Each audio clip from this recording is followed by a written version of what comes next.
us on another cliffhanger. Man, Rooster Teeth really knows how to make us want that next episode so bad. I really can't wait for the next episode, but how's it going, RWBY fans? So this video right here is going to be my review of the latest chapter of RWBY. So RWBY Volume 4, Chapter 8, A Much Needed Talk. I actually have the episode up right here in case I forgot the title, so it's a good thing I had that up. But this chapter was very simple. It wasn't really a lot of action. It was more world building, but we got two main parts in this episode. We got basically Team Ranger talking with Uncle Qrow. That way they can get caught up with all the events that have been happening around them, because they've kind of been left in the dark this whole time. And the other part of this episode was Blake and her family, but also including Sun in there. So getting to see Blake's relationship with her parents and kind of understanding why that she left, and we kind of get more backstory into Blake's family situation and the whole reason for why she was joined with the White Fang. But before we get into more Blake stuff, we're going to go backtrack to the beginning of this episode. I have my notes right here. So yeah, I got my notes. That way I don't forget anything, because there is a lot of information in this episode, and I just don't want to make sure that I have all my thoughts and that I'm able to convey all those to you guys, because there's a lot of speculation from this episode. So starting off with Qrow and Team Ranger. So we start off with our good old Uncle Qrow giving us some bedtime stories around the campfire, and he basically gives Team Ranger the rundown of, the Four Maidens, Salem, and the new one that we just got this episode is the Two Gods. So it's nice to know, before I talk about the Two Gods, that Team Ranger is now all cut up, and I really like that they didn't show Qrow telling that story in the episode. It was kind of the end of that talk, that section of the story, and it just had basically RWBY, Nora, Ren, and Jean basically rehashing, just that way they understood the information that there are these four maidens, Salem's after them, and that when they die they get reincarnated. And it also brings Jean into this because he now knows why Pyrrha was acting strange during the end of Volume 3, and kind of knows why Pyrrha actually ended up dying last volume, which I understand why he's pissed in this episode. But I mean, like Qrow said in this episode, Pyrrha had a choice and she made that choice. So you can't really fault her for following something that she thought was right, and that you can't really fault her for choosing something that she wanted to do in the first place. She wasn't really forced into it. She was kind of forced into it, but she made the choice on her own. She had the free will to do it or not do it. So let's get into the nitty-gritty of what we learned in this episode, because this new story we got about religion, and this is actually the first time religion is predominantly being mentioned within the World of Remnant and also within RWBY. And the one that Qrow says that if you believe in any of the religions, one of them is true. And this one religion deals with the two brother gods. So we have the light god and the dark god. We have the yin and the yang.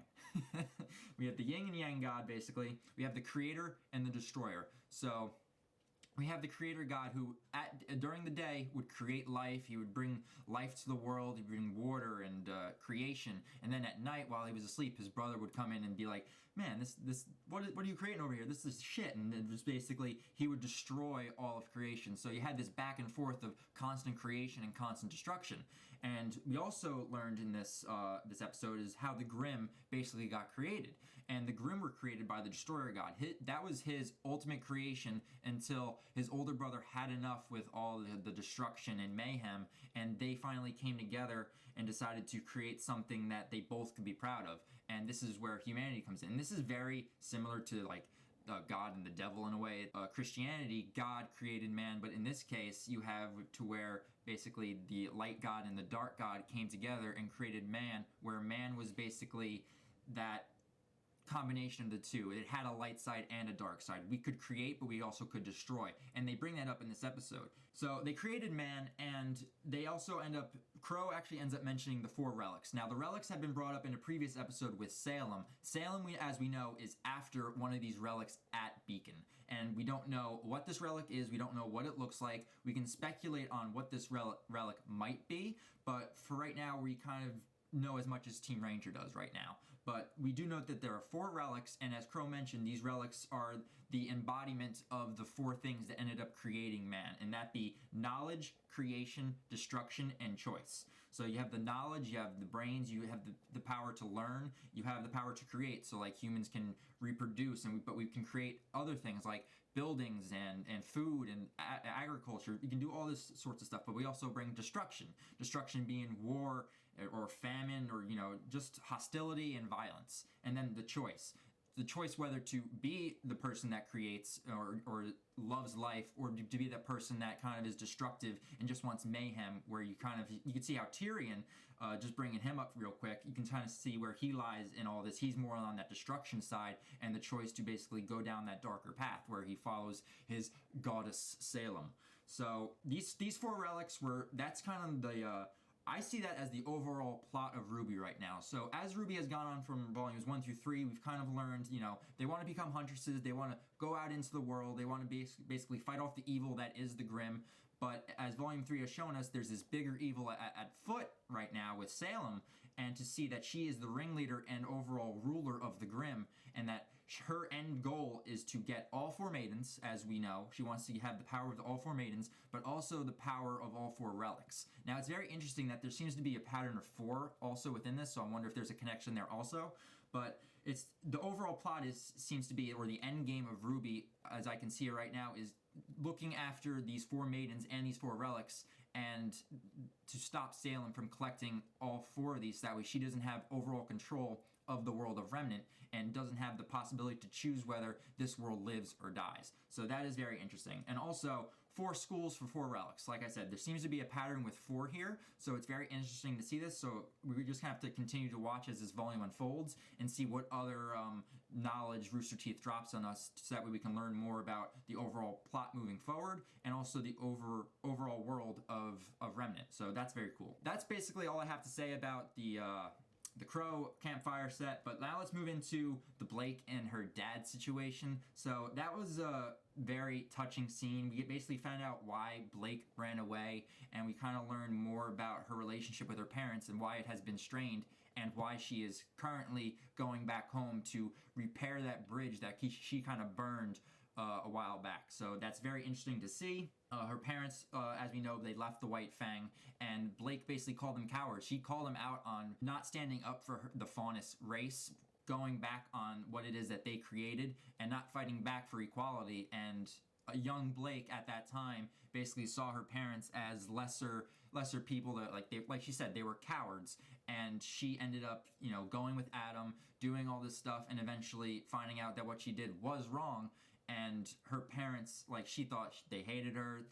She thought they would never forgive her. But as most parents are, I mean, not within the world of RWBY, because most parents tend to be bad parents and overall fucked up. But Blake's parents are probably the most sane parents. They're the most realistic parents, because when their daughter came home, they welcomed her with open arms. They forgave her for what she did, because deep down they knew that Blake was a good person and that she would rise up and come back from the dark and into the light. So that's another thing within this episode, is the dark and light comparison continues to seep through both storylines, whether it be Team Ranger and Qrow, or Blake and her dad. And not to mention, it was a very cute moment. It was an awkward moment as well, but a good awkward, because it was very interesting to see her interact with her father. And as a typical father would say when he was looking at his daughter, asking her if the clothing that she's wearing is appropriate for Vale, because he kind of looks at it and is like, it's a bit revealing, you need more armor.